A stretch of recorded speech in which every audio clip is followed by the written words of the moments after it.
is the NBA on NBC. The 1999 NBA playoffs.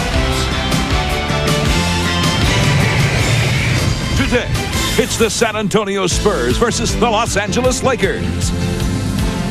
The Lakers move into a new home next season, and so down 0-3 to San Antonio, entering Game 4 at the Forum, they could be looking at their last game ever in this building. If so, they'll leave behind 3 decades worth of history. It was here that West and Wilt strung together 33 straight and the title in 72. The Showtime Lakers of the 80s won 5 championships. If this year's Lakers have Superman, the Spurs so far through the first 3 games have come equipped with the kryptonite. So Kobe Bryant, Glenn Rice, and the rest of the Lakers are 1 game away from their summer vacation, and who knows what the future might hold for Kurt Rambis, hired on an interim basis. It was widely thought that unless he took his team deep into the playoffs, he would not come back as a head coach next year. Welcome to the Forum for Game 4 with Doug Collins. I'm Bob Costas. In the history of the NBA playoffs, there have been 59 situations where a team was down 0-3. None of them has ever come back to win the series. More than half the time they have been swept. They've lost Game 4 and gone home. Only twice out of those 59 scenarios has the team that was trailing even managed to force a 7th game. The deck is stacked against the Lakers. Well, Bob, for the Lakers, it's about respect. It's about attitude. They just have to get to a Game 5. And to do that, they have to play 48 minutes. In Game 3, flashes of brilliance from their team. Derek Fisher played a very good basketball game. You see him here on the drive, getting to the basket, a 3-point play. Glenn Rice, some timely baskets in the 3rd period. He had a big ball game. Kobe Bryant with some good defense. He got out on the court, got the fast break, and got the score. And Shaquille O'Neal with the slam dunk off the offensive boards. They have not been able to sustain it, though, for 48 minutes.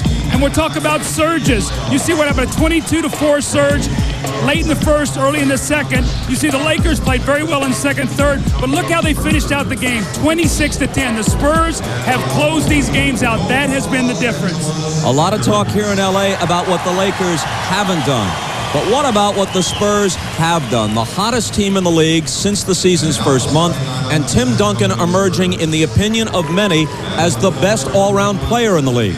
Well, Bob, I think he's the MVP, and he's playing like that in the playoffs, but he's getting great bench help. Really, that's been the difference in the series, and it's been a different guy each game for the Spurs. In Game 1, Will Perdue came in, 6 points, 9 rebounds, plus 15 on the bench. Game 2, it was Malik Rose, 13 and 5, plus 4. Yesterday, Jaren Jackson, 22, 13 in the 4th quarter, plus 18. The Lakers must get some help from other people than their big 3. Bob?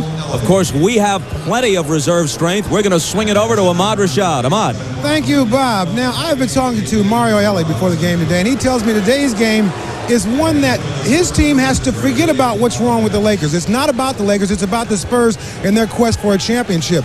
He says that this is probably going to be the toughest game, but it's all about closure. They must win here today just to go on. He said anytime you have a game, a situation where you have to play extra games, anything could happen. Somebody could get hurt, anything. They need to close the game out right today and get ready to move on and try to win a championship. Bob? All right, Ahmad, already today on NBC, Indiana has swept Philadelphia. The Knicks have pushed Atlanta to the brink of a sweep, and the Spurs come into this one up 3-0 on the Lakers. The lineups and the tip from the Forum next.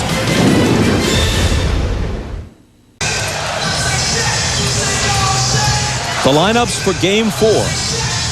In a series where 2 of the 3 games at least could have been won by the Lakers, but they faltered late, and now they find themselves down almost hopelessly 0-3. Duncan with 37 points and 14 rebounds in Game 3. He has been the outstanding player, averaging some 27 points a game to 19 points a game for Shaquille O'Neal.